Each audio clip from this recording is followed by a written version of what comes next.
Галах кирадок безамах делиха Ижамехуна иначу Элауин саса Силду хасайна хая зарна Сайха велира Корта сахозина хилера Хада шахте шарна Amma khirvat soğayğane Horit yaseganet faslı vurbu Gövna gurvat dayenate Dökçula o Asnaya uryum Ati salasa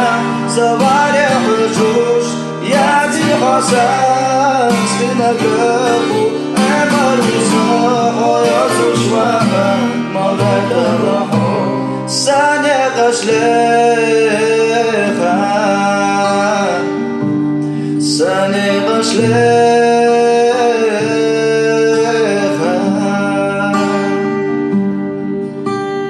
Indira sohuna verahu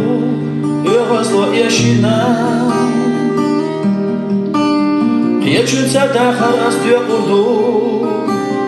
Dökhna daltu adina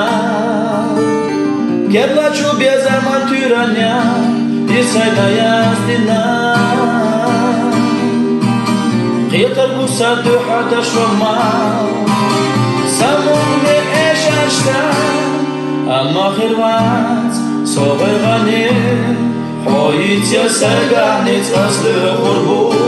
Gavna gurvat dayenatin Dakçuraho